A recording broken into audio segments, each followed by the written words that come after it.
नमस्कार दोस्तों, आज हम बात करने वाले हैं कि आपकी ऐसी कौन सी आदतें हैं। मैं आपको आज आपकी 7 आदतें ऐसी बताने वाला हूं जिन आदतों की वजह से आपकी जो इज़्ज़त है लोगों के बीच में कम हो जाती है, आपका मान सम्मान जो है वो लोगों के बीच में कम हो जाता है। और जैसे कि आप सभी जानते हैं कि कोई भी नहीं चाहता कि उसकी इज़्ज़त समाज में कम हो, लोगों के बीच में कम हो। तो अगर आप जानना चाहते हैं वो 7 आदतें कौन सी है जिनके कारण आपकी इज़्ज़त समाज में या लोगों के बीच में कम होती है, तो आप इस वीडियो को अंत तक जरूर देखिए। अगर वीडियो पसंद आए तो इसे लाइक और शेयर कीजिए और हमारे चैनल को सब्सक्राइब करना ना भूलें। तो चलिए शुरू करते हैं। तो सबसे पहली आदत है झूठ बोलना। कुछ लोग ऐसे होते हैं जो बात बात पे झूठ बोलते हैं, अपनी बात को प्रूफ करने के लिए झूठ बोलते हैं, ये किसी भी बात को रखने से पहले कुछ झूठ बोलते हैं। तो अगर आपकी आदत ऐसी है जो बात बात पे झूठ बोलना पड़ता है या झूठ बोलते हैं, तो ये जो झूठ बोलना है वो आपका लोगों के बीच में जो भरोसा है वो कम करता है, क्योंकि लोगों को कुछ दिन बाद पता चल जाता है कि आप अक्सर झूठ बोलते हैं, तो इसलिए आपकी बातों पे लोगों को भरोसा नहीं होता। इस कारण से लोगों का और आपके बीच का जो रिश्ता है वो कमज़ोर होने लगता है। इस वजह से वो लोग आपका मान सम्मान करना या आपकी इज्जत करना बंद कर देते हैं या कम कर देते हैं। तो ये हो गई आपकी पहली आदत, झूठ बोलने वाली। दूसरी और सबसे बुरी आदत जो अक्सर लोगों के अंदर होती है वो होती है बुराई करना, दूसरों की बुराई करना आपके सामने। तो जिन लोगों की भी आदत ऐसी होती है जो दूसरों की बुराई आपके सामने करते हैं, 100% वो लोग आपकी बुराई दूसरों के सामने भी करते होंगे।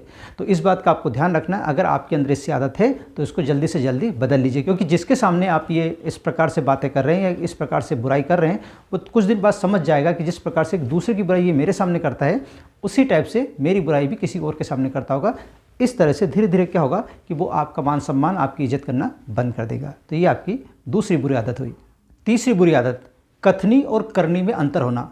बहुत सारे लोग ऐसा होते हैं, बोलते तो बहुत कुछ है लेकिन करते उसका कुछ नहीं है। तो जिन लोगों की ऐसी आदत है जिसका करनी और कथनी में अंतर होता है, यानी कि जैसे मैं कुछ कह रहा हूँ कि मैं ऐसा करता हूँ और एक्चुअल में वो करता नहीं हूँ, तो अगर इस प्रकार की आपकी आदत है, जो कहते हो वो करते नहीं हो और जो करते हो वो कहते नहीं हो, इस प्रकार की अगर आपकी आदत है, तो ये भी आपके मान सम्मान को क्षति पहुँचाने वाली या आपकी इज्जत को कम करने वाली होती है। इसलिए जहाँ तक हो सके आप वही कहिए जो आप कर सकते हो और वही करिए जो आप कहते हो। तो अगर इस प्रकार से आप करेंगे तो आपका मान सम्मान बढ़ेगा, लोगों के बीच में आपका जो विश्वास है वो बढ़ेगा। चौथा और बहुत ज़रूरी, घमंड और अति आत्मविश्वास। बहुत लोग अपने घमंड के कारण या बहुत लोग अपने अति आत्मविश्वास के कारण, यानी ओवर कॉन्फिडेंस जिसको हम कहते हैं, अति आत्मविश्वास मतलब ओवर कॉन्फिडेंस और घमंड मतलब होता है ईगो। तो ये दोनों ही जो बुरी आदत है वो बहुत ही ख़राब है इंसान की इज्जत के लिए या इंसान के मान सम्मान के लिए। अगर आप एक घमंडी व्यक्ति है, आप इगोइस्टिक इंसान है या फिर आप ओवर कॉन्फिडेंस है, तो बहुत जगह ऐसा आएगा, आपके सामने ऐसी स्थिति आएगी जब आपको नीचा देखना पड़ेगा या आपके घमंड के कारण आपको नीचे देखना पड़ेगा। इसलिए आप ना तो घमंड करना चाहिए और ना ही अपने आप में आत्मविश्वास ज़्यादा होना चाहिए। अति आत्मविश्वास होना अच्छी बात होती है, लेकिन अति आत्मविश्वास जिसको ओवर कॉन्फिडेंस कहते हैं, वो होना बहुत ही घातक होता है, क्योंकि कई बार ऐसे लोगों को मुँह की खानी पड़ती है और समाज में उनकी इज्जत कम हो जाती है। इसलिए अगर आपको इज्जत बनाए रखना है तो इन चीज़ों का आपको ध्यान रखना है। चौथा है स्वार्थी व्यवहार, ये कह सकते हैं सेल्फिश नेचर। ऐसे लोग जो अपनी ज़रूरतों के कारण या अपनी ज़रूरतों के लिए दूसरों को बाप बना लेते हैं ना, अपनी ज़रूरत के हिसाब से दूसरों को बाप बनाने का मतलब ये होता है कि अपनी जब ज़रूरत पड़े तो लोगों से बात करना और ज़रूरत नहीं पड़े तो बात नहीं करना या फिर उनसे व्यवहार नहीं रखना। तो इस प्रकार के जो लोग होते हैं जो अपनी ज़रूरत के हिसाब से ही लोगों से व्यवहार रखते हैं, अपनी ज़रूरत के हिसाब से ही लोगों से बात करते हैं, इस प्रकार का जो नेचर होता है वो भी घातक होता है। और लोग एक दिन उनको समझ जाते हैं कि भैया इसकी जब ज़रूरत पड़ती है तभी हमारे पास आता है, बाकी टाइम उसको हमारा कोई ख्याल नहीं होता। तो एक दिन ऐसा आता है कि धीरे धीरे वो आपसे दूर हटने लग जाता है, आपका मान सम्मान कम हो जाता है और आपकी इज्जत करना बंद कर देता है। इसलिए इस प्रकार के अगर नेचर है तो भी ये घातक है एक इज़्ज़तदार इंसान के लिए। अगर आपको इज्जत बनानी है, आप लोगों के साथ आपको संबंध बनाने हैं या उनके साथ अच्छे से रहना है, तो आपको ये सेल्फिश जो नेचर है आपका वो उसको छोड़ना पड़ेगा। छठी जो बुरी आदत है वो है खुद के समय का सम्मान न करना। बहुत लोग ऐसे होते हैं जिसको समय का ध्यान ही नहीं रहता और ख़ासकर खुद के समय का ध्यान ही नहीं रहता।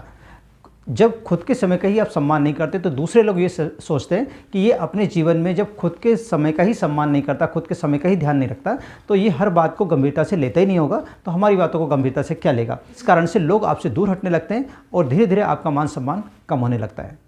सातवां और बहुत इंपॉर्टेंट पॉइंट है कि लोभ करना।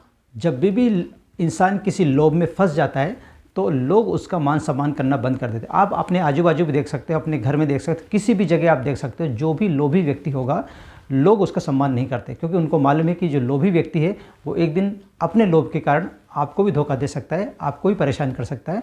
इस कारण से लोभी व्यक्ति हो या लोभी नेचर जिसका होता है, उसका भी मान सम्मान कम हो जाता है, इज़्ज़त कम हो जाती है।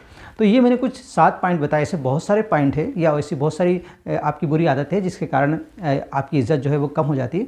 लेकिन मैंने कुछ 7 पॉइंट बताए, इन पे आप ज़रूर ध्यान दीजिए। हो सकता है आपके अंदर इनमें से कोई नेचर ऐसा हो जो इस प्रकार का नेचर हो। वैसे तो मुझे नहीं लगता कि जो मेरा वीडियो देख रहे होंगे उनका ऐसा कोई नेचर होगा, लेकिन फिर भी अगर आपका कोई ऐसा नेचर है तो उसको जल्दी से जल्दी ख़त्म कीजिए ताकि लोग आपकी इज़्ज़त करें। आशा करता हूँ कि आपको इस वीडियो में दी गई जानकारी अच्छी लगी होगी, साथ में वीडियो भी पसंद आया होगा। अगर वीडियो अच्छा लगा तो प्लीज़ इसे लाइक कीजिए, शेयर कीजिए और हमारे चैनल को सब्सक्राइब करना ना भूलें। आज के लिए बस इतना ही, मिलते हैं नए विषय के साथ। तब तक आप रहिए खुश और मुझे दीजिए आज्ञा। जय हिंद।